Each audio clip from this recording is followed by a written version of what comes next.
Ի տարբերություն Միքայել Սրբազանի, Նիկոլ Փաշինյանը իրան սպառել է քաղաքականապես, բարոյապես,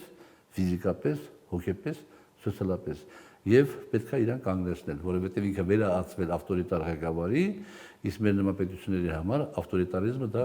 գործոններ է։ Ես բարձր կարծիք եմ եղել Նիկոլ Փաշինյանի մասին, հիմա էլ եմ բարձր Միքայել Սրբազանը չի վերածվի ավտորիտար ղեկավարի։ Ո՞նց կհասցնի 6 ամսում։ Ենթադրենք։ 6 ամսում ո՞նց կհասցնի։ 6 ամսի վարչապետ դառնալուց կարա հասնել, երբ որ դու ստեղծում ես հավասարակշռված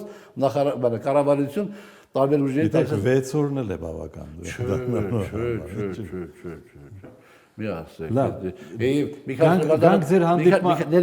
Միքայել Սրբազանը նաև այսպես կոչված դրականորեն տարբերվում շատ նաև քաղաքական գործիչներից, որ ինքը իր խոսքը միշտ ասել է քննադատական, չէ, բայց որպես քաղաքացին իր խոսքն ասել է։ Ռոբերտ Քոչարյանի մասին էլ ասել է, կարծիքը երբեմն դրական, երբեմն բացական շեշի, լավին լավ, վատի վատ, ինչպես կասի, նեղության մեջ գտնվող Վարդան Ղուկասյանը։ Նույնն էլ ասենք Նիկոլ Փաշինյանի մասին է ինքը դեպի արտահայտվել։ Հետևաբար ես շատ լավ տեխնացու եմ, ափսոս որ հանդիպ չի համաձայնվում։ Ինչ տվեց այդ հանդիպումը ձեզ։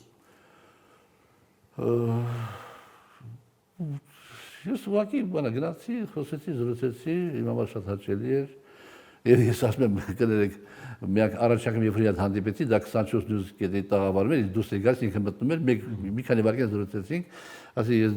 բաներին սա հետևում եմ Միքայել Սրբազան, եւ եթե հանկարծակի երբևէ ես դառնամ հավատացյալ, իմացեք, որովհետեւ մեզ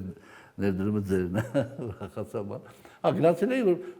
իմ համեստ բանը ասենք, աջակցությունը, եթե կարող եմ շումանով օգտակար լինեմ, շնորհակալություն հայտնեց, ասա, որ շումանի կարիք չկա, բնականաբար ոչ նյութականի, էլի։ Եվ ես լավ զգացի շատ։